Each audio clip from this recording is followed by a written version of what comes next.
عليه وعلى آله وصحبه وسلم. Mudah-mudahan pada hari yang Allah masih memberikan umur kita ini, Allah terima seluruh amal-amal saleh yang pernah kita kerjakan, yang sedang kita kerjakan, akan kita kerjakan sampai menjelang ajal datang nanti dengan pahala yang sempurna. Semoga seluruh dosa dan kesalahan, kekeliruan yang pernah kita lakukan juga dimaafkan oleh Allah Subhanahu wa taala. Juga kedua orang tua kita dan seluruh kerabat-kerabat kita dan siapapun yang mencintai kita karena Allah Subhanahu wa taala dan kita pun mencintai mereka karena Allah. Juga guru-guru kita dan juga orang-orang di lingkungan kita.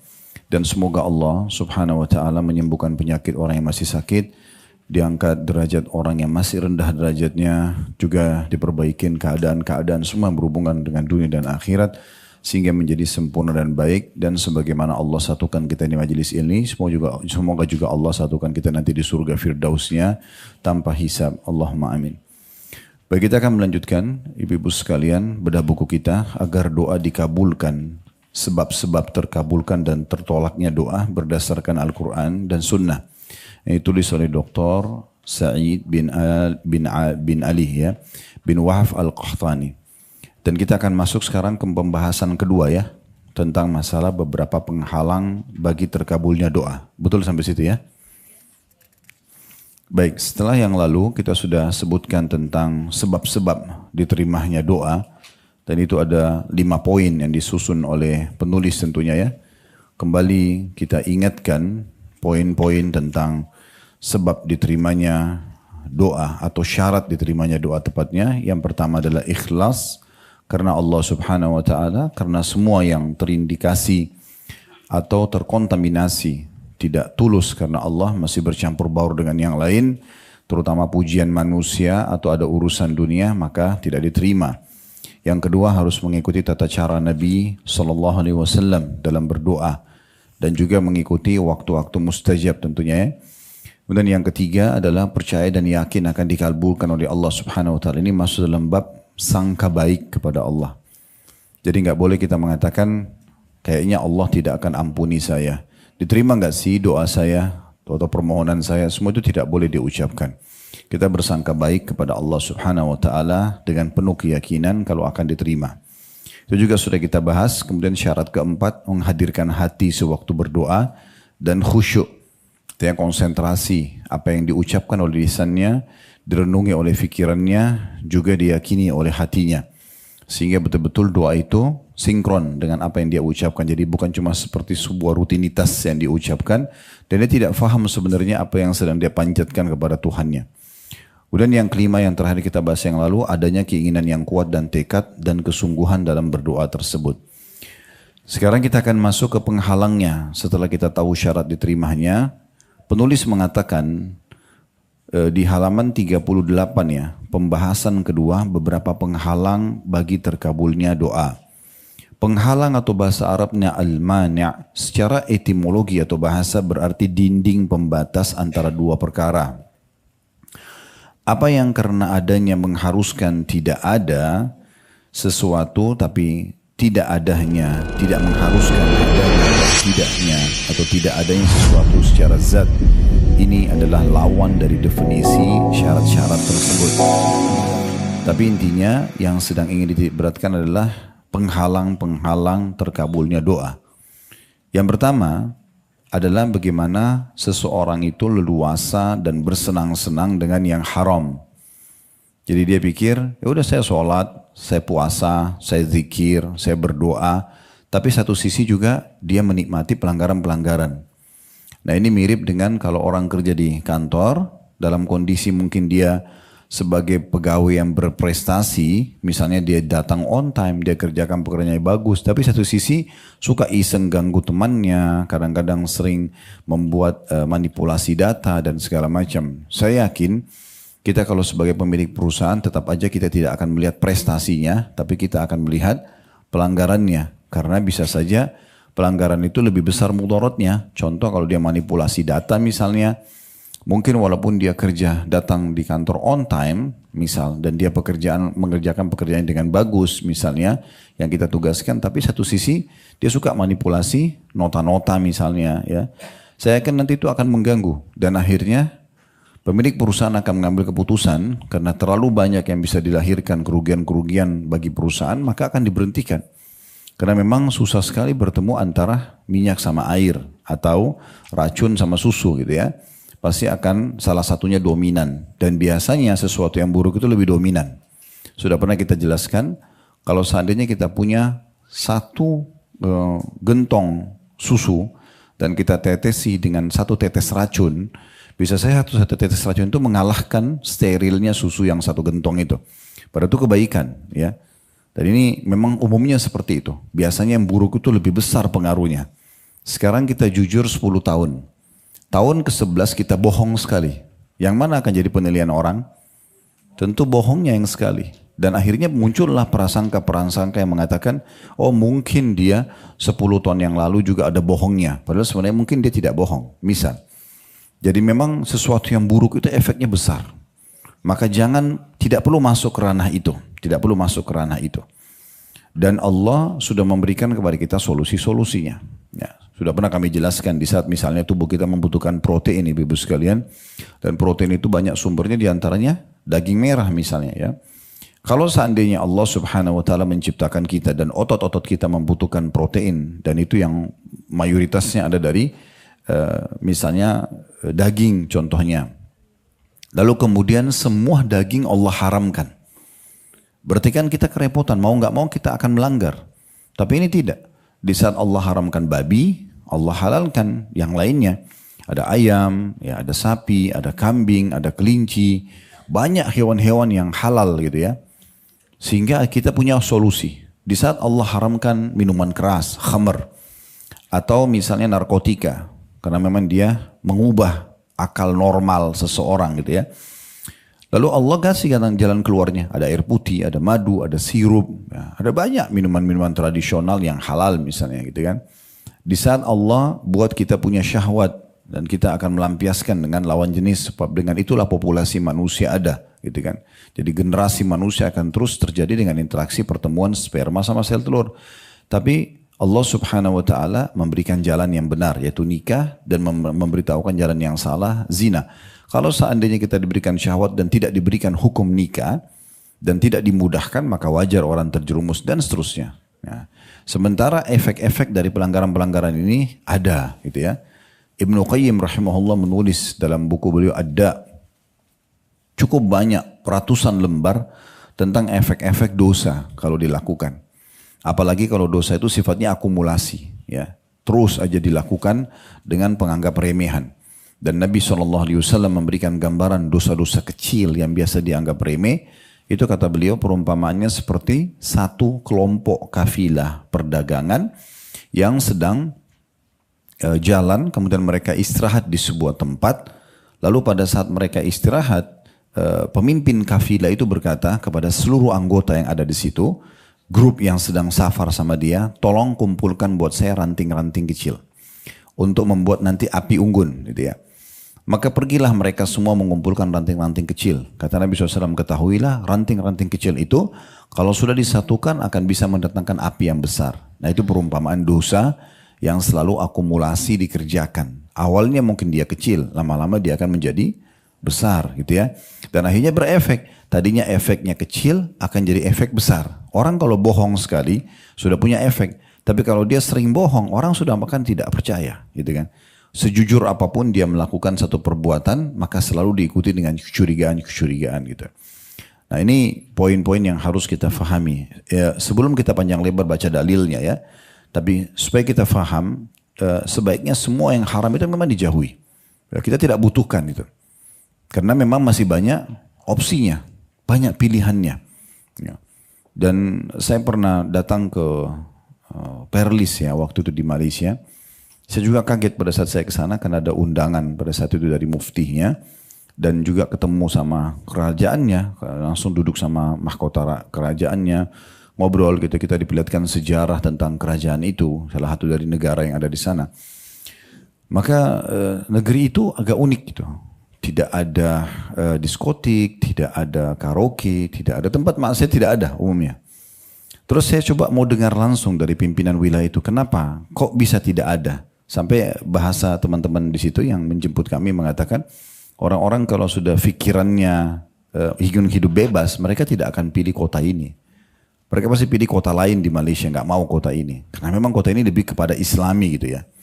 Lebih kepada syariat. Tapi hidup ekonominya, masyarakatnya juga tentram. Yang mau hidup yang enak, ya sudah. Yang mau tenang, tidak ada gangguan, tidak ada minuman keras, nggak ada perempuan nakal, nggak ada segala macam.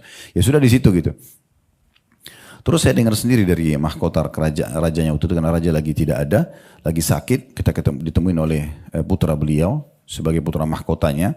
Lalu dia katakan, Ustadz, prinsip kami, dia bilang, yang baik-baik masih banyak. Kenapa harus yang tidak baik? Dia ngomong gitu. Kenapa harus yang tidak baik? Kalau barang tidak baik ini, barang baik ini tidak ada, ya mungkin. Tapi kalau masih ada, kenapa harus kita masuk kepada barang yang tidak baik? Apalagi barang tidak baik itu sedikit. Nah, bahasa beliau begitu. Sebenarnya lebih kepada masalah contoh-contoh saja ya.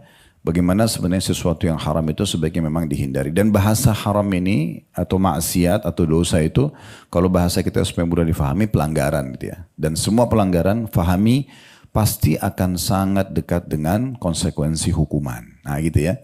Nah di antara hukuman-hukuman cukup banyak tentunya tergantung daripada pelanggaran yang terjadi. Kalau dalam agama maka juga ada level-levelnya. Salah satu yang menjadi penyebab doa seseorang itu tidak diterima justru karena dia leluasa bersenang-senang pada yang haram itu. Bukan berarti manusia tidak bisa terjerumus pada pelanggaran. Semua orang pasti pernah melakukan pelanggaran.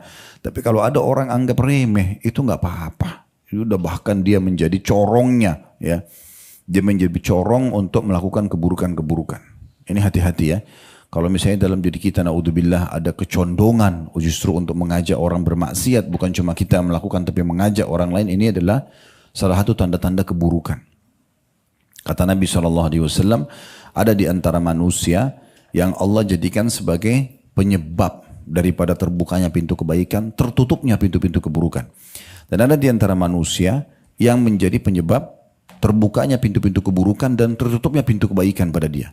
Ada orang yang sibuk aja orang untuk taubat, untuk ibadah, untuk segala macam, sehingga terbuka pintu-pintu ketaatan kepada Allah dan pintu keburukan tertutup secara otomatis. Ada juga orang tidak sebaliknya, sibuk setiap hari, ya, sebarin gosip, ngajak orang maksiat, berikan edukasi bagaimana cara berzina, bagaimana cara mencuri, bagaimana cara dan seterusnya. Maka dia tutup pintu-pintu kebaikan dengan itu. Maka kata Nabi SAW, beruntunglah dan betapa besar pahalanya.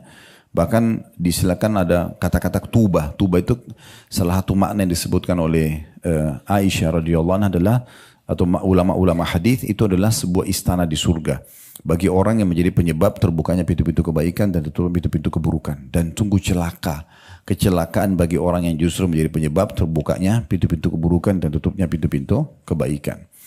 Jadi kalau mau ya permintaan kita diterima, kalau di perusahaan jadilah pegawai yang berprestasi dan tidak mencoreng prestasi kita dengan ugal-ugalan dan pelanggaran-pelanggaran. Nah begitu juga dengan kalau kita berhubungan dengan Allah Subhanahu wa taala, jadilah seorang hamba Allah yang saleh dan salehah, yang tidak setengah-setengah. Saya sering bahasakan di pengajian-pengajian, Bapak Ibu, kalau ingin hijrah, jangan setengah-setengah. Hijrah sekalian 100%. Jadi orang baik aja. Kenapa masih nyicil-nyicil gitu kan?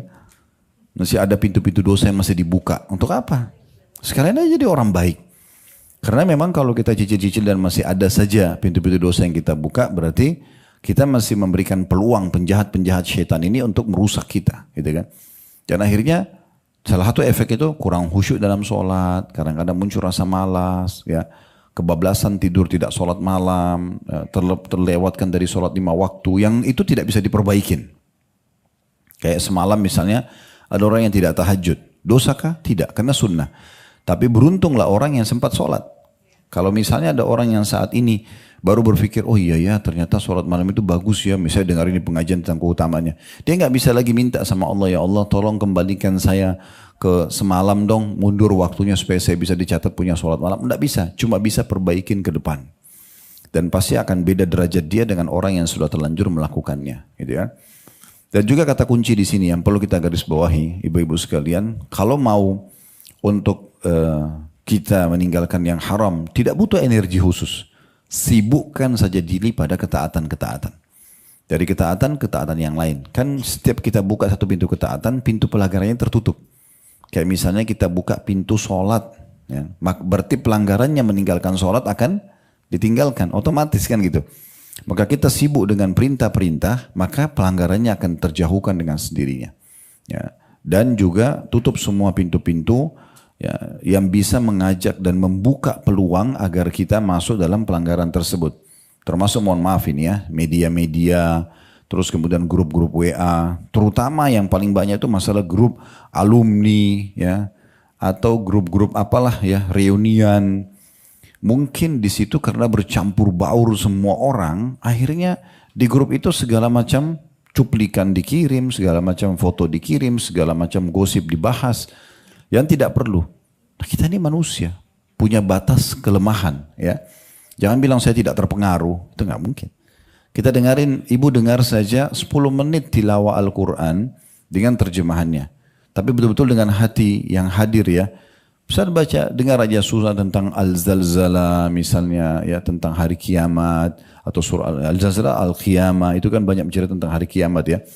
Misal contoh, kita dengarin, merenungi 10 menit saja, itu akan beda sekali kita rasakan tambahan iman, dengan kalau kita dengar 10 menit itu musik misalnya, atau kita dengarin berita tentang apa, pasti ada pengaruhnya pada diri kita. Jadi kita ini makhluk yang lemah, manusia itu sangat lemah ya. Jadi kita harus hati-hati sekali, jangan buka peluang untuk itu. Setiap kali kita duduk sama teman-teman, kalau kita tahu mereka ini awam, mereka jauh dari pengajian, mereka bisa berbicara hal-hal yang haram, maka kita berusaha untuk melemparkan menu pembicaraan yang pertama. Ya. Karena kalau kita duduk sama 5-6 orang teman-teman, kan biasanya siapa yang memulai pembicaraan itu seperti mengajukan kalau di restoran buku menunya. Maka itu akan menjadi bahan pembicaraan. Jangan biarkan mereka yang leluasa menyampaikan apa yang pengalaman mereka atau apa yang mereka ceritakan, karena akan menjadi pembicaraan di situ. Kita pun akan ikut-ikutan. Tapi bagaimana kita langsung buka, oh begitu sudah kumpul, kemarin saya ikut pengajian ada bahasan tentang ini loh, kita lempar sebagai menu pembicaraan. Misal, maka itu akan menjadi pembicaraan nanti. Oh iya, siapa yang bahas, apa bahasannya, buku apa, nanti di kemana-mana akan jadi bahasan. Itu sangat baik dibandingkan kita membiarkan menjadi bola liar ya. Sama kalau kita lagi kumpul sama pasangan hidup kita, sama anak-anak, coba yang dibicarakan hal-hal yang bermanfaat. Masalah agama atau edukasi, minimal sesuatu yang bermanfaat lah.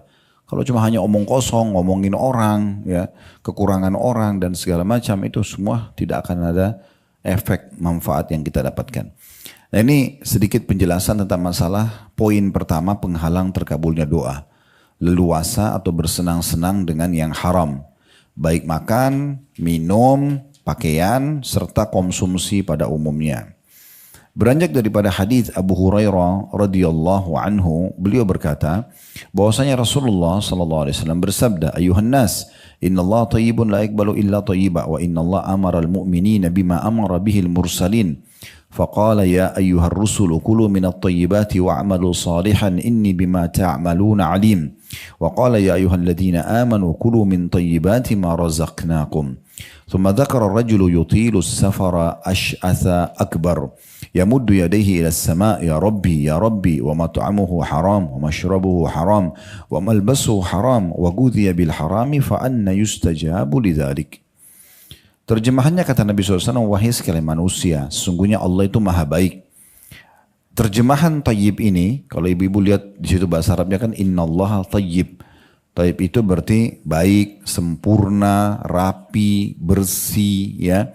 Itu masuk dalam makna semuanya tayyib. Kan kalau makanan itu halalan tayyibah, yang dihalalkan dan yang berkualitas. Nah, tayyib itu berarti berkualitas. Penataannya bagus, rasanya enak, aromanya wangi, nah itu namanya tayyib gitu ya. Dikatakan innallaha tayyibun, Allah itu maha baik, maha sempurna ya. Dan tidak menerima sesuatu kecuali yang baik. Sesungguhnya Allah memerintahkan orang-orang beriman dengan sesuatu yang dia perintahkan kepada para rasul. Dalam firman-Nya yang terjemahnya dalam surah Al-Mu'minun ayat 51, hai rasul-rasul, makanlah dari makanan yang baik-baik dan kerjakanlah amal saleh. Sesungguhnya aku maha mengetahui apa yang kamu kerjakan. Kemudian juga dalam firman Allah yang lain, hai orang-orang beriman, makanlah dari antara rezeki yang baik-baik yang kami berikan kepadamu. Dalam surah Al-Baqarah ayat 172. Kemudian Rasulullah SAW menyebutkan tentang efek orang kalau makan, minum, pakaian, pergaulan yang haram. Dengan hubungannya, korelasinya dengan doa. Dikatakan kemudian Rasulullah SAW setelah membaca Al-Mu'minun 51 dan Al-Baqarah 172, menyebutkan tentang seorang lelaki yang bepergian jauh dengan rambut kusut dan berdebu. Lalu menegadahkan kedua belah tangannya ke langit sembari berdoa, wahai Tuhanku, sedangkan makanannya haram, minumannya haram, pakaiannya haram, dan diberi makan dari sesuatu yang haram, maka bagaimana mungkin dikabulkan untuknya? Menurut satu pendapat, kata penulis, sebagaimana pendapat Ibnu Rajab rahimahullah, bahwa makna hadis ini adalah sesungguhnya Allah tidak akan menerima segala amal melainkan amal yang baik lagi bersih dari apa-apa yang merusak ibadah, seperti riya dan rasa ujub. Riya berarti ingin dipuji oleh orang, ujub itu bangga dengan amal yang dikerjakan. Tidak pula dari harta kecuali yang baik, yang halal. Karena tayyib atau baik digunakan untuk perbuatan, perkataan dan keyakinan. Dan maksudnya adalah bahwa para rasul dan umatnya diperintahkan untuk memakan makanan yang baik dan menjauhi yang tidak baik dan yang haram. Saya baca dulu paragraf setelahnya baru kita masuk ke penjelasan. Di akhir hadis disebutkan bahwa sebab tidak terkabulkannya doa adalah karena leluasa atau bersenang-senang dalam perkara yang haram seperti makan, minum, pakaian dan mengkonsumsi barang-barang yang haram. Baik, sekarang seperti biasa coba kita kembali ke hadis tadi.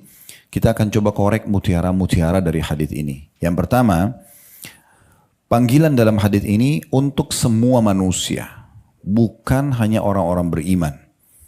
Kita memang diperintahkan sebagai manusia ya untuk ya memahami kalau Allah itu baik dan tidak menerima kecuali yang baik. Sehingga memang kita perlu juga menyampaikan ini kepada orang non-muslim.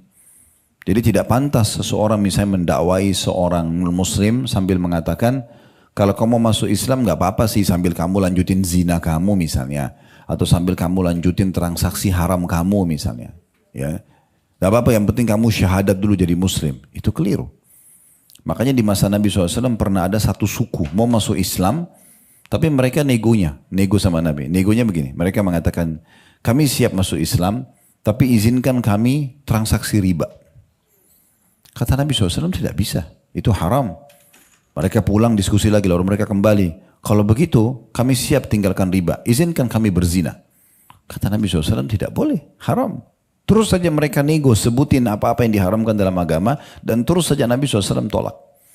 Yaudah kalau mau masuk Islam, masuk Islam. Jadi orang baik sekalian. Kalau mau masuk Islam tapi masih bawa barang rongsokannya, jangan. Sampai seperti itu. Ya. Jadi jangan kita malah menawarkan orang sesuatu, lalu kemudian untuk baik, tapi kita masih membolehkan dia melakukan satu kejahatan yang lain. Tidak. Ajak orang jadi baik, sekalian jadi baik. Apalagi kuasa Allah subhanahu wa ta'ala. Hati manusia itu Allah subhanahu wa ta'ala buat lunak. Mudah untuk menerima nasihat sebenarnya. Umumnya begitu. Sejahat apapun orang itu sebenarnya, kalau kita duduk dengan hati yang tulus kita menyampaikan nasihat, dia bisa menerimanya. Ya, walaupun mungkin efek persentase penerimaannya berbeda-beda. Ada orang yang pada saat kita sampaikan 100% dia langsung bisa terima, dia tersentuh lalu dia taubat. Ada orang yang 70%, ada orang yang 50%, ada orang mungkin cuma 10%. Mungkin kita harus nasihatin lagi 2-3 kali baru dia bisa menerima 100%. Tapi oke, paling tidak kita sudah sampaikan kepada dia kebenaran. Dan kuasa Allah, hati manusia itu sangat mudah menerima kebenaran. Makanya kita kalau dengar nasihat ya, yang menyentuh, kita mudah sekali untuk berubah. Mudah sekali untuk taubat, mudah sekali untuk meninggalkan kesalahan sebenarnya. Karena potensi itu dalam diri kita ada. Sebagaimana sebaliknya, sebenarnya untuk melakukan pelanggaran itu berat. Ada yang ngajak nih, ibu-ibu diajak satu buat perbuatan salah. Ayo kita membunuh misalnya. Ya, orang ajak bunuh. Itu berat orang lakukan. Mungkin berulang kali diajak, sudah dikasih, dibangkitkan emosinya. Orang ini memang jahat, orang ini baru dia terfikir. Tapi kalau amal saleh beda. Amal saleh bisa sekali 2 kali orang sampaikan, langsung orang mau kerjakan. Kuasa Allah subhanahu wa ta'ala. Ya. Jadi sebenarnya potensi untuk kita bisa menerima itu sangat mudah. Ya, bukan sulit. Di sini dikatakan manusia berarti orang-orang muslim dan orang-orang non-muslim. Kita dianjurkan untuk selalu mendakwakan kebaikan-kebaikan. Pelajaran kedua, bahwasanya Allah itu sempurna, Allah itu rapi, Allah itu bersih, ya. Dan Allah tidak menerima kecuali yang seperti itu juga. Kita kalau sedang mendapatkan tugas di perusahaan misalnya, atau di kampus misalnya, Saya yakin kita sepakat akan sangat beda seorang mahasiswa atau mahasiswi di kampus, baik itu S1, S2, S3 misalnya, atau seorang pegawai di kantor yang datang membawa tugas yang diberikan dengan sempurna. Dia datang dengan kemasan yang bagus, dengan retorika yang bagus, dengan bahan-bahan yang bagus. Itu dengan orang yang asal-asalan. Saya sangat yakin beda, gitu kan? Penilaiannya dan juga balasannya. Nah seperti itu rasionalnya lah. Allah subhanahu wa ta'ala itu memang menginginkan makin sempurna kita lakukan, maka makin besar peluang diterima, makin besar juga balasannya. Mungkin dua orang sama-sama sholat, sama-sama di saf, sama-sama di awal waktu. Tapi karena yang satu betul-betul menghargai sholat itu dan memberikan hak khusyuknya dari takbiratul ihram sampai salam, dan yang satunya justru sekali dia mengkhayal, sekali dia berikan peluang syaitan untuk menggoda dia, sekali juga dia khusyuk misalnya, maka akan beda pahalanya. Karena yang satu coba maksimal memberikan yang terbaik gitu ya. Jangankan jauh masalah ibadah. Dua orang ibu yang sedang buat nasi goreng, bahannya sama, wajannya sama, bumbunya sama, tapi yang satu tulus, yang satu dengan hatinya, yang satu tidak, maka beda rasanya gitu ya. Nah begitu seterusnya. Dan di sini juga dimaksudkan dengan salah satu makna yang bisa ditarik benang merah dari thayyib ini adalah Allah subhanahu wa ta'ala memberikan kita secara fitrah, Bu, itu suka dengan yang thayyib, suka dengan yang baik. Misalnya aroma yang wangi, kita suka, itu kan thayyib itu ya. Makanan yang tertata rapi atau rasanya yang enak, rumah yang tertata rapi ya. Jalanan yang bersih, pakaian yang bersih, semua itu Allah buat yang thayyib-thayyib ini semua kita suka. Ya, sebaliknya lawannya, berantakan, kotor, bau tidak enak, itu tidak suka. Supaya Allah menunjukkan kepada kita, secara alami, sebenarnya Tuhan kalian sempurna, Allah juga Tuhan kalian ingin kalian mencapai ke sana. Kan beda sekali, mungkin ada orang biasanya paras wajahnya dan postur tubuhnya, tapi kita lihat kalau dia jaga penampilan rapi, bersih pakaiannya, dia jaga tutur katanya, pasti akan lebih dihormati. Apalagi kalau ketemu antara itu dengan kelebihan fisik yang Allah berikan, itu kan akan lebih sempurna. Nah seperti itulah. Kemudian selanjutnya, faedah ketiga yang bisa diambil adalah, dan Allah memerintahkan agar semua orang-orang beriman makan dari makanan-makanan yang thayyibat, yang baik-baik. Nah, mungkin di sini bukan hanya sekedar halal atau haram, tetapi saya pernah jelaskan, saya ingatkan kembali, kalau ibu masuk ke satu toko buah, ibu menemukan misalnya buah A, anggur A, kualitas A, ya, grade-nya bagus, paling bagus lah, 200.000 per kilo. Ibu ada pilihan di situ, anggur B, kualitasnya lebih rendah tapi harganya 100.000. Dalam Islam kita boleh menikmati yang 200.000 karena memang kita sedang menikmati yang thayyib dan halal, gak ada masalah ya. Jadi boleh kita memilih yang lebih baik gitu kan.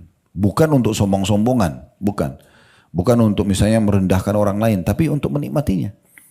Pernah kita jelaskan bagaimana sabda Nabi SAW, sungguhnya kebahagiaan itu memuncak pada seseorang di 4. Di pasangan hidup yang baik, istri yang salehah, suami yang saleh, kemudian tetangga yang baik, tetangganya semuanya berkualitas, orangnya berpendidikan, orangnya tidak ugal-ugalan, tidak suka mengganggu.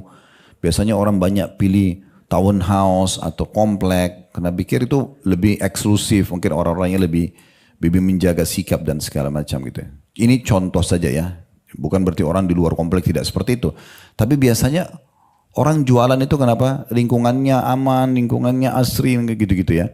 Dan yang ketiga, yang puncak kebahagiaan itu adalah rumah yang luas, rumah yang nyaman. Bisa kita bahasakan rumah yang mewah, nggak ada sesuatu yang salah di situ. Kemudian juga yang keempat adalah tunggangan yang nyaman. Jadi berarti dalam Islam kita dibolehkan itu. Sampai saya pernah mengisi pelatihan beberapa hari yang lalu, kita sempat adakan di Ritz-Carlton kemarin dengan kelas Ghazwa akademik, membahas tentang Islam dan kekayaan. Saya jelaskan 42 poin perintah agama untuk menjadi orang yang kaya dan sukses. Gitu. Ada pondasi dasarnya. Islam tidak suruh kita jadi kumuh, kotor, berantakan, orang nilai negatif gitu kan. Tapi bagaimana kita bisa menikmati kehidupan tersebut, dan itu bagian daripada perintah syariat. Di sini boleh kita makan. Yang penting thayyibat. Thayyibat itu artinya berkualitas dan dibolehkan dalam agama. Sudah kasih contoh tadi ya.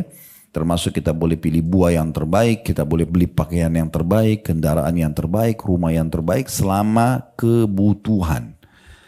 Ya, bukan keinginan. Kalau kita selalu mau ikuti keinginan tidak akan ada akhirnya. Nah, ini sudah pernah saya jelaskan. Ibu kalau ikutin diskon yang ada di toko-toko tidak akan habis sampai hari kiamat. Ibu tinggal tanya butuh atau tidak. Ibu butuh beli yang terbaik. Ibu nggak butuh jangan. Ya. Ini kan diskonnya sampai akhir bulan aja. Pasti bulan depan keluar diskon baru. Bulan lagi, depan keluar lagi promo baru. Keluar lagi. Orang dagang gitu kan. Tapi kalau ibu butuh, biar mahal. Biar nggak ada diskon. Ya saya butuh beli. Islam membolehkan kita beli yang terbaik. Gak ada larangan dalam masalah itu. Jadi bedakan mana kemauan dan mana kebutuhan. Kalau kebutuhan silakan. Tidak masuk dalam bab tabzir. Ya. Kemudian juga ini harus dihubungkan sudah makan yang thayyibat. Masuk dalam thayyibat juga ini kalau tadinya halal tapi kemudian jadi rusak. Contoh misalnya ayam halal. Tapi kalau sudah basi itu nggak thayyib lagi, nggak boleh ibu makan. Sudah haram. Buah sudah rusak. Buah itu berulat lah dan segala macam, dan bisa berbahaya, banyak bakterinya misalnya yang berbahaya buat tubuh, nggak boleh dikonsumsi. Jangan bilang sayang nih, nggak bisa, karena sudah berbahaya. Tapi jangan juga beli berlebihan, jangan masih bagus udah buang aja misalnya gitu ya, itu nggak boleh ya. Kita juga harus perhatikan. Allah amanahkan beberapa anak kecil, kadang-kadang saya ingatkan istri kalau misalnya susunya udah mau dibuang, kenapa? Ini sudah 3 jam. Saya bilang sebelum dibuang coba cek dulu. Kalau masih bagus untuk apa dibuang? Mubazir. Ya, coba dicek. Ternyata masih enak. Rasanya kasih minuman anak. Kenapa harus dibuang mubazir? Nanti Allah akan tanya itu. Walaupun pada saat beli susu boleh beli susu yang terbaik. Tapi kita harus berimbang di antara poin-poin seperti ini. Dan di sini diingatkan, itu faedah yang pertama, kita jelaskan dulu faedah pertama tadi, anjuran untuk mendakwahi manusia semuanya. Yang kedua adanya sifat Allah yang thayyib atau sempurna. Yang ketiga perintah Allah subhanahu wa ta'ala kepada orang-orang beriman dan sebagaimana diperintahkan para rasul untuk makan dari yang thayyibat. Semua yang bagus dan berkualitas ya. Kemudian yang keempat pelajarannya adalah harusnya diikuti makanan yang sudah baik itu, minuman yang sudah baik itu dengan amal saleh. Karena Allah mengatakan, hai para rasul, ya makanlah dari makanan baik-baik dan kerjakanlah amal saleh. Artinya nutrisi yang masuk ke dalam tubuh sehingga menghasilkan energi dipakai untuk ketaatan, bukan dipakai justru untuk pelanggaran. Ya, jadi kita disuruh beramal saleh. Itu yang keempat. Kemudian pelajaran yang kelima yang bisa diambil dari hadis adalah efek daripada justru tolak belakang dengan itu, makan yang tidak thayyib atau yang haram, kemudian juga tidak beramal saleh. Maka dikasih gambaran ada orang yang dalam keadaan safar, ya, kemudian rambutnya kusut, berdebu, dan dia saking susahnya hidupnya menengadahkan tangannya ke langit, ya Allah berikan, ya Allah berikan. Lalu disebutkan sebab ditolaknya, bagaimana Allah bisa berikan sementara makanannya haram, minumannya haram, pakaiannya haram, dan diberi makan dari sesuatu yang haram, maka bagaimana mungkin dikabulkan untuknya. Mungkin potongan dari hadis yang terakhir ini, makanan haram, minuman haram, pakaian haram, Bapak Ibu sudah tahu, ya.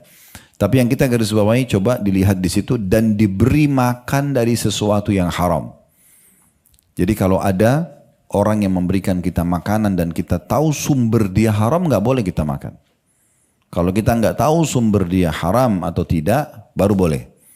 Masih nggak jelas gitu ya. Tapi kalau sudah jelas sumber dia haram, jelas maaf dari hasil pelacuran, dari hasil manipulasi data, dari hasil riba, nggak boleh kita mengkonsumsi.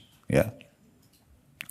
Dan juga masuk dalam masalah ini hati-hati dan wajar kalau sebagai seorang muslim kita kritis ya. Masuk ke satu restoran tanya halal nggak, mau beli makanan halal nggak, tanya sebagai seorang muslim. Karena kalau dia jawab iya halal misalnya, contoh, maka berarti itu sudah tanggung jawab orang yang mengatakan itu. Kita lepas dari masalah itu, ya. Jadi jangan juga hanya karena viral, ini lagi viral restoran ini, tapi nggak jelas kehalalannya. Udah yang penting saya sudah pernah coba. Jangan. Efeknya kepada doa tidak diterima. Jadi harus hati-hati dalam masalah ini. Itu tadi pelajaran yang bisa diambil dari hadis. Kita masuk ke paragraf yang di bawahnya. tentang perkataan Ibnu Rajab rahimahullah. Dikatakan, saya ulangi lagi, Ibnu Rajab berkata dalam makna hadis, sungguhnya Allah tidak akan menerima segala amal melainkan amal yang baik lagi bersih dari apa-apa yang merusak ibadah seperti riya dan ujub. Jadi maksudnya juga makna daripada tayyib, Allah itu sempurna, baik ya. Dia artinya tidak akan menerima kecuali juga yang sempurna. Dicontohkan ini amal-amal dari riya dan ujub. Jadi ibu kalau ibadah jangan pernah mengejar pujian orang. Pujian orang sudah sering kami ucapkan hanya sepanjang lidahnya, gak ada manfaatnya. Kamu hebat ya, kamu soleh ya, oh kamu berapa kali pergi haji dan umroh ya, oh kamu sudah bantu masjid sana ya, apa manfaatnya gitu? Gak ada manfaatnya. Ada orang suka dengan pujian manusia. Orang yang ikhlas kepada Allah Subhanahu Wa Taala tidak akan butuh semua pujian ini. Dia memberi, udah selesai antara dia sama Allah Subhanahu Wa Taala. Kadang-kadang ciri orang yang riya dan ujub ini, kalau dia kasih misalnya orang miskin uang, anggaplah bagi dia itu sesuatu yang besar. Contoh, bagi dia 100 ribu sudah sangat besar. Dia berikan seorang pengemis di jalan, di lampu merah atau di mana gitu, dia memberikan. Lalu orang itu begitu terima, langsung main pergi, nggak terima kasih. Kalau dia karena Allah SWT, bagi dia nggak penting. Orang itu terima kasih, nggak masalah. Tapi kalau dia butuh pujian orang, pasti dia akan mengatakan, orang ini nggak tahu terima kasih. Masa dikasih 100 ribu nggak terima kasih, mau dikasih berapa? Ini berarti orang tujuannya hanya dipuji. Untuk apa gitu? Kalau orang kita berikan sesuatu, lalu kemudian itu karena Allah dan dia tidak berterima kasih, nggak penting bagi kita. Nah itu salah satu ciri yang bisa kita tahu dari masalah riya dan ujub. Kemudian beliau mengatakan juga yang dimaksud dengan makna thayyib juga di sini tidak pula dari harta kecuali yang baik dan halal. Jadi sholat sudah dipenuhi semua syarat-syaratnya. Ya masuk waktu, tutup aurat, menghadap kiblat, semua gerakan bacaan sudah benar. Tapi pada saat sholat mukenahnya dari uang haram. Ya, sedanyanya dari uang haram. AC yang dihirup udaranya dari uang haram. Misal, ya, karpetnya, bangunannya. Ini gimana caranya ini? Ya, bentrok sekali dengan apa yang dia harapkan diterima oleh Allah Subhanahu Wa Taala. Jadi betul-betul kita harus ya kritis dalam masalah ini. Betul-betul tidak boleh sembarangan kita memboleh-bolehkan, menggampang-gampangkan semua itu ya. Kemudian dikatakan juga dari pendapatan ini penting untuk dijaga, tidak pula dari harta kecuali yang baik dan halal. Karena thayyib atau baik digunakan untuk perbuatan, perkataan dan keyakinan. Karena istilah thayyib dalam hadis tadi, baik dan sempurna itu digunakan masuk dalam semua lini, apakah itu perbuatan, perkataan dan juga keyakinan. Dan juga maksud adalah bahwa para rasul dan umat diperintahkan untuk makan makanan yang baik dan menjauhi yang tidak baik dan yang haram. Berarti kita boleh makan, boleh. Boleh minum, boleh. Tidak ada masalah. Dan sesuai dengan kebutuhan. Masih lapar, tambah. Tidak ada masalah. Ya. Tapi kalau hanya kemauan itu nggak bisa selesai. Akhirnya tidak ada ujung-ujungnya, tidak ada kenyangnya. Gitu kan? Karena dia cuma mengikuti kemauan saja. Kemudian selanjutnya ya, paragraf yang kita pindah di bawahnya, oleh karena itu, ya, para sahabat Rasul dan orang-orang soleh sangat berusaha keras untuk mendapatkan makanan yang halal dan menjauhi yang haram. Dinukil kisah Aisyah radhiyallahu anha berkata, Abu Bakar Siddiq radhiyallahu anhu pernah mempunyai sahaya mencari nafkah untuk dirinya dan beliau Abu Bakar pun memakan makanan dari hasil kerja budak mudah tersebut. Pada suatu hari sahaya tersebut datang membawa makanan, maka Abu Bakar pun memakannya. Lantas sahaya tersebut berkata, tahukah anda apa yang anda makan ini? Abu Bakar berkata, apa itu? Dia menjawab, dulu saya pernah menjadi tukang tenun untuk seseorang di zaman jahiliyah. Dan saya bukanlah penenun yang baik, kecuali hanya tipu belaka. Kemudian ia memberi saya upah dan itulah sebagian dari yang anda makan tadi. Maka Abu Bakar memasukkan jarinya ke tenggorokan dan ia memuntahkan segala yang ada dalam perutnya. Dalam satu riwayat dari Abu Nuaim dalam kitab Al-Hilya, Imam Ahmad menukil dalam kitab Az-Zuhud juga terdapat tambahan. Dikatakan kepada Abu Bakar, semoga Allah merahmatimu. Anda lakukan semua ini hanya karena sesuap makanan yang kuberikan. Abu Bakar mengatakan, seandainya makanan tersebut tidak keluar kecuali bersama dengan nyawaku, pasti aku akan lakukan. Sebab saya telah mendengarkan Rasulullah SAW bersabda, kullu jasadin nabata min suhtin fannaru awla bihi. Setiap anggota tubuh yang tumbuh dari makanan yang haram, maka neraka lebih baik baginya. Oleh karena itu saya takut akan tumbuh dari anggota tubuh anggota tubuh saya ini sesuap yang haram. Sesuap yang haram. Baik, dari poin ini kita bisa ambil pelajaran juga bagaimana kejelian para orang-orang terdahulu sebelum kita dalam berhati-hati memasukkan makanan yang haram. Kesimpulannya, Abu Bakar pernah punya seorang budak, dia pekerjakan, dan sebagai penghormatan terhadap budak tersebut, setiap kali dia pulang dari kerja seharian, dia bawa makanan, Abu Bakar makan bersama-sama. Nah, satu waktu biasanya Abu Bakar tanya, dari mana hasil kamu? Oh, saya kerja ini, kerja itu, semuanya halal. Abu Bakar makan. Satu waktu dia pulang, Abu Bakar nggak nanya, lupa makan langsung. Habis itu baru orang itu nanya, apakah anda tahu dari mana sumber ini tadi yang anda makan? Kata Abu Bakar tidak. Dia bilang dulu saya pernah pura-pura jadi penenun, pura-pura jadi dukun, gitu ya, di masa jahiliyah. Dan saya pernah tebak nasib seseorang, ternyata betul seperti apa yang saya tebak itu. Maka pada saat itu dia masih merasa punya utang dan sekarang dia bayar. Inilah hasilnya tadi. Maka Abu Bakar tidak pakai nunggu, langsung dikorek tenggorokannya lalu dimuntahkan semua yang haram tadi, ya. Karena memang bagi dia waktu ditanya, kenapa anda sampai membuang makanan tersebut? Padahal saya cuma cerita ini masa lalu saya dulu. Bukan pendapatan yang baru saya dapatkan, tapi ini sudah pernah terjadi dulu. Maka kata Abu Bakar, karena saya mendengarkan Nabi SAW mengatakan semua anggota tubuh yang tumbuh dari makanan haram, maka neraka lebih pantas baginya. Ini juga tentunya ada satu kisah yang lain. Pernah Nabi Muhammad SAW masuk ke dalam rumah beliau. Seingat saya di rumah Ummu Salamah, salah satu istri beliau radhiyallahu anha. Pas masuk ke rumah menuju ke dekat tempat tidur, beliau temukan ada satu butir kurma. Lalu beliau pun SAW makan, ya, makan biasa karena itu di rumah beliau. Setelah makan satu butir kurma saja, beliau gelisah, nggak bisa tenang. Lalu kemudian ditanya oleh Ummu Salamah, ada apa dengan anda ya Rasulullah? Belum pernah anda seperti ini sebelumnya. Begitu gelisahnya. Kata Nabi SAW, saya tiba-tiba teringat, di rumah kita ini ada titipan kurma sedekah. Ya, saya tidak tahu apakah kurma tadi yang satu butir itu dari sedekah atau memang hak kita.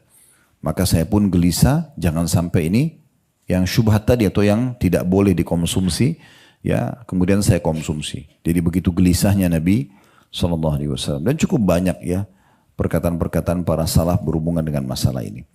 Dikatakan dalam hadis telah dibicarakan di awal bahwa lelaki dalam cerita Rasulullah SAW yang senang-senang makanan haram sebenarnya telah datang dengan 4 perkara yang semestinya merupakan sebab-sebab doa dikabulkan.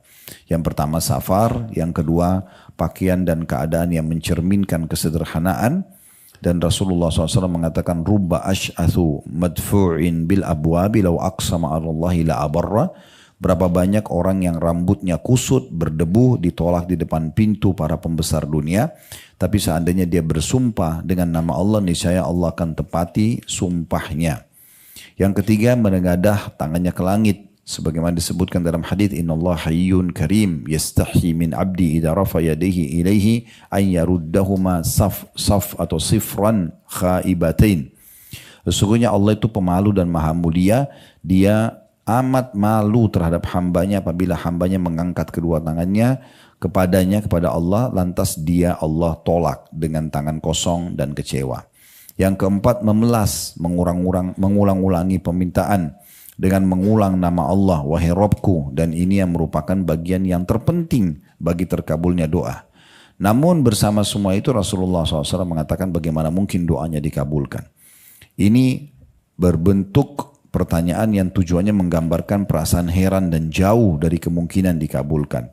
Maka hendaknya seorang hamba yang muslim bertaubat kepada Allah SWT dari segala maksiat dan dosa, mengembalikan apa-apa yang diambilnya secara zalim kepada yang berhak, sehingga bisa bebas dari penghalang yang amat besar ini yang dapat terhalangi atau menghalangi terkabulnya doa. Jadi ini poin yang kita bisa garis bawahi, bahwasanya orang yang di dalam hadis ini disebutkan sebenarnya orang yang sudah terpenuhi kriteria-kriteria diijabahnya doa. Ya, kriteria diijabahnya doa, tapi semua ditolak doanya karena makanan dan minuman yang haram tadi. Kemudian yang kedua penghalangnya adalah tergesa-gesa dan meninggalkan doa. Ini juga pernah kita singgung ya. Ya, sudah pernah kita singgung tapi diingatkan kembali tentang masalah poin ini gitu ya. Ini sudah pernah dibahas yang lalu ya. Oh. Ya tadi saya tanya, nggak ada yang jawab. Saya bilang ini kita sedianya bahasannya. Oke. Baik, kita berarti sekarang di halaman 49.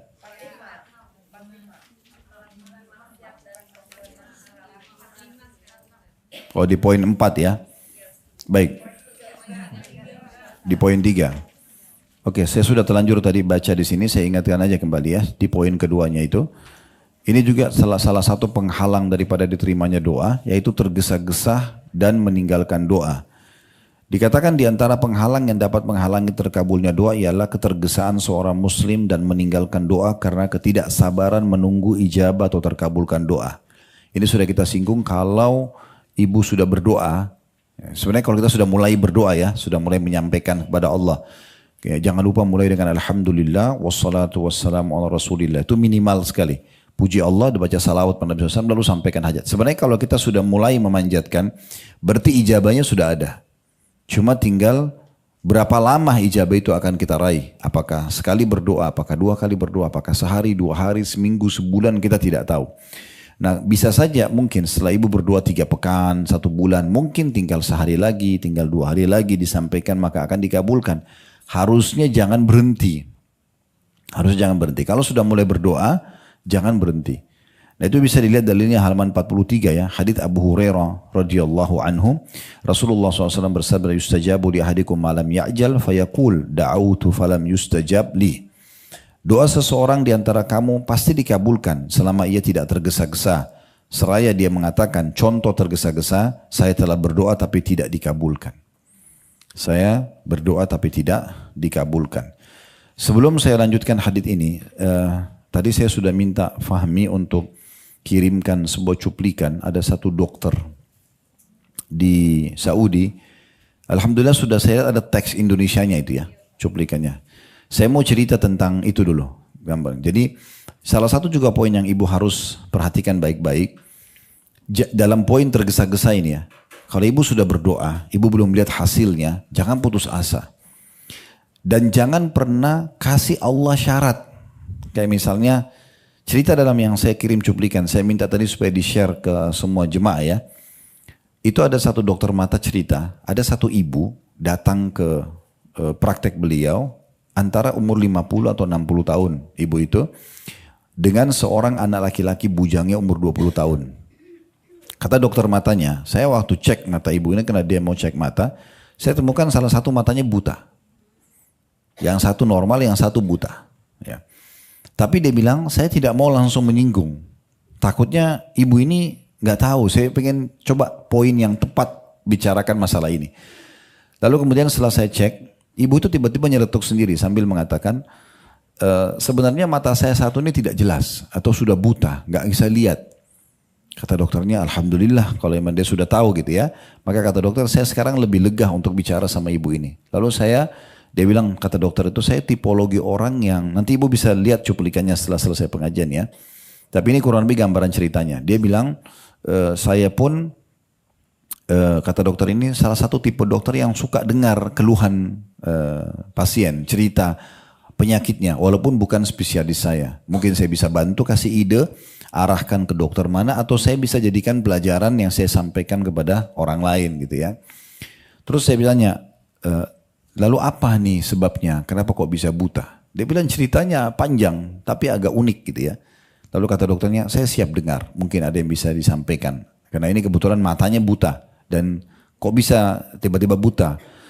Ya, kemudian karena secara medis itu kalau orang lahir dalam kondisi buta itu berarti cacat dari lahir itu sangat persentasenya kecil sekali. Orang juga buta pada saat dia sudah lahir kemudian tiba-tiba buta ini juga persentasenya sangat kecil. Umumnya manusia itu normal. Umumnya yang ada ini biasa ujian saja. Lalu ibu tuh cerita, dia bilang, saya ini sebenarnya salah satu ibu yang sudah diberikan oleh Allah anak perempuan banyak. Anak perempuan saya banyak. Satu waktu saya ingin sekali punya anak laki-laki. Dan saya mohon terus sama Allah agar dikasih anak laki-laki. Mohon sama Allah. Semua langkah sudah saya tempuh. Saya udah ke dokter, minum obat, berdoa, segala sesuatu sudah saya lakukan. Tapi belum Allah kasih. Satu waktu dia bilang, di waktu mustajab, di sore hari selepas asar hari Jumat. Itu kan waktu mustajab. Ya. Dia bilang, saya ngucapin kata-kata yang saya sesali seumur hidup saya. Saya bilang berdoa, dia bilang saya berdoa, ya Allah, berikanlah saya anak laki-laki walaupun harus diganti dengan satu mata saya. Ini dalam doa dia bilang. Jadi dia kasih syarat Allah. Maksudnya, yaudah kasih saya anak laki-laki, ambil mata saya satu. Gitu ya. Dan kata dia ke dokter itu, inilah anak laki-laki yang lahir itu. Terus kata dokternya, gimana ceritanya? Apakah memang begitu dia lahir mata anda buta? Dia bilang tidak. Allah kasih sebab. Allah kasih sebab. Waktu anak ini sudah lahir, rupanya satu waktu saya lupa potong kuku dia. Ya. Kemudian pada saat saya mau gendong, salah satu jarinya itu menyentuh bola mata saya, kena kuku itu. Butalah saya. Gitu. Karena itu. Maka dia membahasakan ibu itu. Oleh karena itu harusnya seseorang itu jangan sampai memberikan syarat kepada Allah. Jangan tergesa-gesa. Kalau mohon itu yang sabar gitu ya. Nikmati aja prosesnya. Dengan penuh keyakinan. Ingat kita sampaikan tadi, kita ulangi juga syarat diterimanya doa apa? Ya, kita harus yakin Allah terima. Bersangka baik dengan Allah. Gitu kan. Dan ada juga pernah hadis saya sampaikan ibu-ibu kalau masih ingat. Tapi memang tidak ada dalam buku kita ini. Kalau Allah, kata Nabi SAW, kalau Allah mendengar doa yang indah dari seorang hamba, Allah terlambatkan jawabannya. Allah memang tidak langsung kasih, diterlambatkan jawabannya. Agar hamba tersebut tetap dalam doanya. Misal kalau kita sakit, ya Allah sembuhin saya. Tiba-tiba sembuh, kita sudah nggak berdoa lagi kan. Tapi kalau Allah tunda 3 hari, 1 minggu, 1 bulan, kita terus berdoa. Dan orang ini kalau lihat nanti hasil doanya di hari kiamat, maka dia berharap sepanjang hidupnya dia berdoa. Karena besarnya pahala yang dia bisa dapatkan. Oleh karena itu nikmati prosesnya. Toh kata Nabi SAW di sini pasti akan diterima doa seseorang di antara kalian selama dia tidak tergesa-gesa. Di dalam hadis yang lain disebutkan di bawahnya, kata Nabi SAW, la yazalu yustajabu lil abdi malam yad'u bi ithim aw qati'ati rahim ma lam yasta'jil. Qila ya Rasulullah mal isti'jal? Qala yaqulu qad da'autu wa qad da'autu falam ara yastajibu li fayastahsiru 'inda dhalika wa yad'u du'a. Senantiasa akan dikabulkan doa seorang hamba selama tidak berdoa untuk suatu dosa atau memutuskan hubungan silaturahim dan juga tidak tergesa-gesa. Kata Rasulullah atau Rasulullah SAW ditanya, ya Rasulullah, apa yang anda maksudkan dengan tergesa-gesa? Rupanya sahabat yang bertanya sudah faham. Kalau minta haram, pasti tidak dijabah sama Allah. Putus silaturahim juga bisa menjadi penyebab penghalang diterimanya doa. Tapi tergesa-gesa ini bagaimana ya Rasulullah cirinya? Apa yang dimaksud dengan tergesa-gesa? Kata Nabi SAW, yaitu dia berkata, si pendoa ini, sungguh aku telah berdoa, tapi ia tidak melihat akan terkabul. Lalu ia pun merasa rugi atau gagal dalam doa, lalu meninggalkan doa tersebut. Nah ini salah satu ya sebab daripada tertolaknya doa itu. Baik, sisanya kita tidak baca lagi karena sudah dibahas ya. Sekarang kita pindah ke poin kita, poin nomor 3, yaitu melakukan maksiat dan perbuatan haram. Nah kalau ini lebih sederhana dari poin yang pertama. Kalau poin yang pertama kan dia menikmati itu, dia menganggap tidak masalah. Kalau perlu dia halalkan apa yang haram itu ya. Kalau di sini tidak, ini lebih sederhana, dia terjerumus dalam perbuatan yang diharamkan. Dikatakan oleh penulis boleh jadi melakukan pekerjaan haram menjadi penghalang terkabul doa. Oleh karenanya sebagian ulama salaf berkata, jangan memprotes lambatnya terkabulnya doa. Karena engkaulah yang telah menutup jalan terkabulnya doa dengan kemaksiatan. Berdasarkan ini, penyair pernah berkata, nahnu nad'ul ilaha fi kulli karbin, thumma nansahu inda qashwil kurub. Kaifa narju ijabatu lidu'ain qad sadadna tariqaha bidzunub. Yang artinya, kita memohon kepada Allah di setiap kesusahan, kemudian kita lupakan dia ketika kesusahan telah hilang. Maksudnya, cobalah jaga adab kepada Allah di potongan pertama syairnya ini. Jangan sampai kita mohon-mohon sama Allah, lalu Allah kasih, begitu dikasih, udah berhenti berdoa. Melupakan Allah, seakan-akan sudah selesai hajatnya, sudah tidak perlu lagi dekat dengan Allah. Bagaimana kita mengharap doa supaya terkabul, padahal jalannya telah kita tutup dengan dosa-dosa. Tidak diragukan bahwa lalai dan melakukan keinginan syahwat yang haram adalah bagian dari penyebab tercegahnya kebaikan. Sebagaimana Allah berfirman dalam surah Ar-Ra'd ayat 11, "Innallaha la yughayyiru ma biqaumin hatta yughayyiru ma bi anfusihim, wa idza aradallahu biqaumin su'an fala maraddalah wa ma lahum min dunihi min wal." Sesungguhnya Allah tidak merubah keadaan satu kaum sehingga mereka merubah keadaan yang ada pada diri mereka sendiri. Dan apabila Allah menghendaki keburukan terhadap satu kaum, maka tidak ada yang dapat menolaknya dan sekali-kali tidak ada pelindung bagi mereka selain Dia. D-nya besar kata ganti Allah. Berarti di poin ini kita bisa lihat bagaimana Allah Subhanahu wa taala tidak akan mengubah keadaan satu kaum dari terpuruk, dari sakit, dari terlilit utang sampai mereka mengubah diri mereka sendiri. Maksudnya mengubah keadaan pelanggaran-pelanggaran ditinggalkan. Jadi kalau mau lebih gampang diterima doa, ibu lebih tahu pelanggaran apa yang masih kita biasa lakukan dalam keseharian, maka ditutup pintu itu, ditutup kerannya, maka dengan izin Allah Subhanahu wa taala akan menjadi penyebab dikabulkannya doa. Yang keempat, penghalang dari doa meninggalkan kewajiban yang diwajibkan oleh Allah Subhanahu wa taala seperti sholat 5 waktu, puasa Ramadan, ya. Nah, kemudian dia berharap doanya diterima. Bagaimana bisa dia meninggalkan hal yang diwajibkan lalu berharap doa diterima? Ya, ada orang mungkin antara azan dan iqamah waktu mustajab, sibuk berdoa, tapi dia tidak sholat. Ya. Sebagaimana dikatakan di sini, ya, ketaatan kepada Allah akan menjadi penyebab terkabulnya doa. Begitu pula ya meninggalkan kewajiban kepada Allah akan menjadi penghalang terkabulnya doa. Itu ada footnote di bawah ya. Disebutkan dalam Jami' Ulum wal Hikam oleh ulama di sini, sebagaimana telah diriwayatkan dari Nabi SAW yang pengertiannya seperti itu. Riwayat Hudzaifah radhiyallahu anhu bahwasanya Nabi SAW bersabda, "Walladzi nafsi biyadi la ta'murunna bil ma'ruf wa la tanhauna 'anil munkar aw la yushikanna Allahu an yab'atha 'alaikum iqaban min thumma tad'uunahu fala yustajabu lakum." Demi zat yang jiwaku berada di tangannya, maksudnya demi Allah, hendaklah kamu benar-benar beramar ma'ruf dan nahi mungkar, atau kalau tidak Allah akan menimpakan azab karenanya, kemudian kamu berdoa kepadanya lalu Allah tidak mengabulkan bagi kalian. Dalil ini menjelaskan kepada kita, ibu-ibu sekalian, ada amar ma'ruf nahi mungkar. Ya, kalau ada orang meninggalkan satu perbuatan yang wajib, ma'ruf ya, itu semua diperintahkan dalam agama. Misalnya dia tinggalkan sholat tadi, dia tinggalkan ibadah-ibadah wajib, lalu dia berharap doanya diijabah, tidak mungkin. Atau kita lihat seseorang di depan mata kita melakukan satu perbuatan yang meninggalkan ma'ruf. Teman kita di sebelah betul-betul tidak sholat, kita tahu nih. Kita tidak ingatkan dia, maka efeknya bisa kepada kita. Efeknya pun bisa kepada kita, makanya kita harus ingatkan. Walaupun hanya sekali kata saja, bisa kita mengatakan sholat lo itu wajib misalnya. Contoh, itu sudah cukup. Karena amar ma'ruf nahi mungkar yang wajib yang pertama. Yang kedua, yang ketiga, yang ke-100 semua itu sunnah hukumnya. Pada orang yang sama ya. Bukan semua orang. Misalnya suami ibu tidak sholat misalnya. Ibu tinggal ingatkan. Itu sholat wajib. Kenapa nggak dikerjakan? Ini loh keutamaannya kita sebutkan. Kalau ibu sudah sampaikan tetap aja dia tidak sholat. Ibu lepas tanggung jawab hari kiamat. Kalau ibu sudah sampaikan.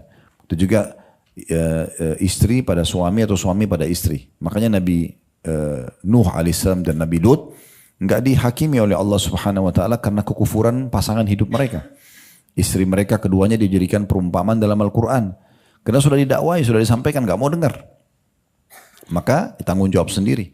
Mereka para istri ini dibinasakan oleh Allah Subhanahu wa taala bersama dengan kaumnya. Begitu juga dengan mungkar, orang buat dosa. Kita kalau buat dosa tadi sudah disebutkan jadi penghalang diterimanya doa. Atau orang lain buat dosa kita biarkan. Kita enggak mau ingatkan. Ya, minimal ingkar mungkar itu dengan hati, minimal. Jadi kalau misalnya ada orang buat kesalahan, ibu kalau bisa ibu ingatkan berhentikan dengan power kita, dengan tangan. Kayak misalnya anak-anak berbuat kesalahan, kita berhentikan. Mereka nonton yang haram, kita ambil handphonenya misalnya. Itu kan karena kita punya power ya. Seorang pimpinan perusahaan pada bawahannya, seorang pemimpin negara pada masyarakatnya, itu mereka bisa memberhentikan kemungkaran tersebut dengan powernya. Kalau tidak bisa maka dengan lisan. Kalau tidak bisa maka dengan hati. Dan itu selemah-lemah iman. Gak ada orang yang tidak bisa pungkiri dengan hatinya. Semoga Allah berikan hidayah misalnya. Ya udah itu sudah cukup. Jadi itu sudah melepaskan kita dari tanggung jawab di depan Allah SWT pada hari kiamat nanti. Penghalang yang kelima, berdoa dengan doa yang mengandung dosa atau pemutus hubungan silaturahim. Di sini beliau tidak sebutkan dalilnya karena sudah disebutkan sebelumnya. Ya, Atau tepatnya poin 5 sama poin 6 ini itu disatukan dalilnya di satu hadis ya, di halaman 47. Jadi poin ke-5 penyebab ditolaknya doa adalah mengandung dosa, minta harta untuk melakukan judi atau melakukan haram, ini tidak boleh. Atau dia putus silaturahim, tidak pernah lanjut hubungan dengan kedua orang tuanya, dengan saudaranya. Memang dia sengaja memutus ya. Bukan ibu kebetulan tidak sempat datang ke rumah orang tua atau tanyain kabar, bukan. Betul dia niat putus, dia tidak mau berhubungan. Ada kan orang biasa gitu ya, karena dia jengkel sama saudaranya, misalnya dia mengatakan pokoknya putus hubungan persaudaraan, diblokir semuanya, tidak ada. Itu yang dimaksudkan dengan mutus silaturahim. Begitu juga dengan poin nomor 6, ini dua-duanya digabungin dalam satu dalil ya. Sebagai hikmah Allah di mana seseorang diberikan yang lebih baik dari yang diminta ya. Abu Sa'id meriwayatkan ya, riwayat ini dari Nabi SAW dikatakan, "Ma min muslimin yad'u bida'watin laisa fiha ithmun wala qati'atu rahim illa atahu Allah biha ihda thalath. Imma an tu'ajjala lahu da'watu wa imma an yaddakhiraha lahu fil akhirah wa imma an yasrifa anhu minas su'i mithlaha." Qalu idzan nukthir, qala Allahu akthar. Kata Nabi SAW, tidaklah seorang muslim berdoa dengan suatu permohonan yang di dalamnya tidak mengandung dosa. Ibu berdoa tapi semuanya baik-baik. Minta supaya kebaikan buat ibu. Minta, boleh tamak dengan rahmat Allah ya. Boleh minta berlebihan dalam kesehatan, dalam harta, keberkahan hidup itu boleh. Ya, boleh minta derajat tertinggi di surga. Boleh minta kebahagiaan dunia akhirat maksimal, boleh. Boleh minta jadikan sebagai wali Allah, orang-orang khususnya Allah, boleh.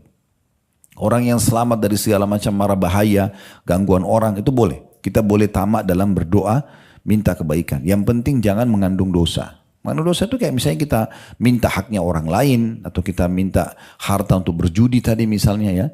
Hak orang lain misalnya kita iri, kita berharap ya Allah buat tetangga itu meninggal biar rumahnya punya saya. Misal, ini misal saja. Ini misal. Supaya jelas kan kita kasih contoh gitu. Ya. Ya, kemudian dikatakan dan tidak pula pemutusan silaturahim. Sudah kita jelaskan. Puncaknya kedua orang tua, sisanya saudara-saudara ya.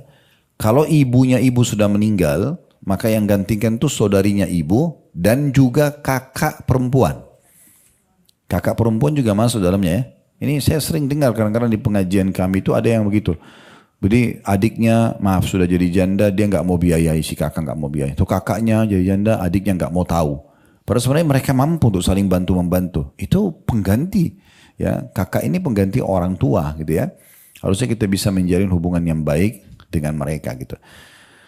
Kemudian dikatakan kecuali, di sini dikatakannya, tidaklah seorang muslim berdoa dengan suatu permohonan di dalamnya tidak mengandung dosa dan tidak pula pemutusan silaturahim, kecuali pastilah permohonan itu dikabulkan Allah dengan memberikan salah satu dari 3 perkara. Bisa saja dikasih dari 3 perkara. Yang pertama, bisa jadi permohonannya disegerakan oleh Allah. Atau Allah menyimpannya untuknya di akhirat. Atau dipalingkan darinya keburukan sebanding dengan permohonannya tersebut. Para sahabat mengatakan, kalau begitu kami akan memperbanyak doa. Rasulullah SAW mengatakan, Allah tetap lebih banyak karunia-Nya. Kita bahas dulu 3 poin ini ya. Bisa diberikan seketika di saat itu. Sudah pernah kita ingatkan ya.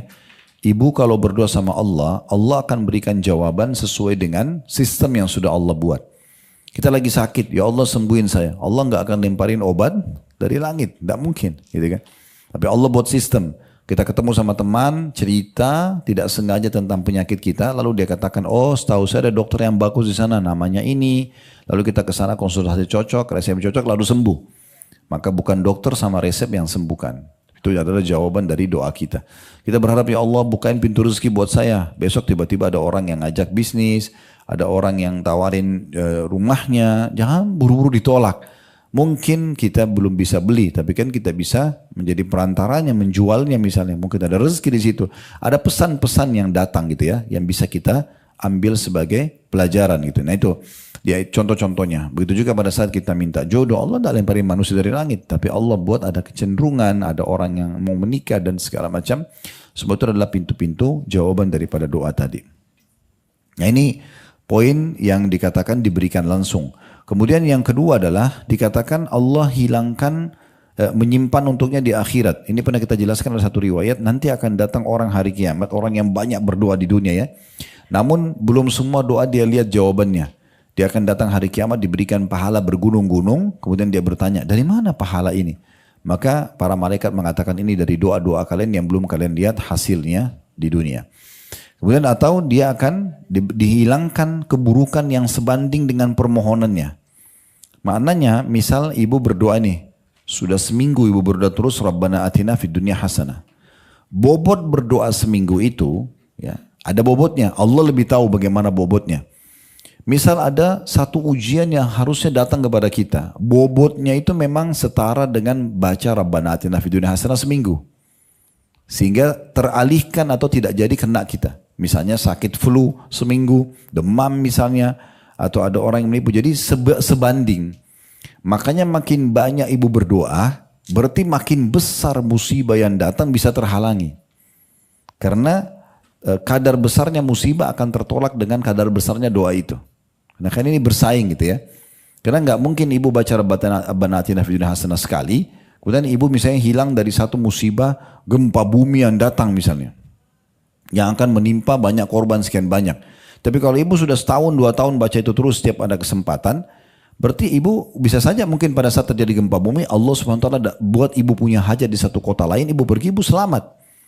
Kan begitu, bisa saja semua itu bisa terjadi. Nah itu contoh-contohnya. Sebagai penutup kata penulis, terkadang manusia menyangka bahwa doanya tidak dikabulkan. Padahal telah dikabulkan lebih banyak dari yang diminta atau dipalingkan darinya musibah, bencana, penyakit yang lebih baik, dari yang diminta atau ditangguhkan untuknya nanti pada hari kiamat.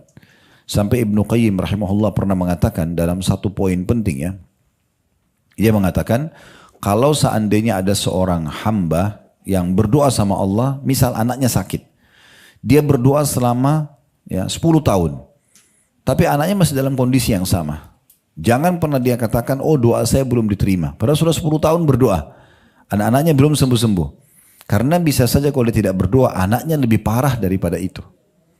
Justru tanda-tanda penerimaan doa tersebut Allah tetapkan dalam kondisinya. Berarti yang perlu ditingkatkan adalah volume doanya. Kehusyuannya, lebih panjang doanya, lebih banyak pujiannya kepada Allah. Dia hubungkan antara doa yang dia panjatkan dengan tawasul, dengan amal saleh, dengan sedekah, misalnya dengan minta bantuan doa dari orang tuanya ya, untuk anak dia misalnya. Nah semua itu penting ya untuk kita jadikan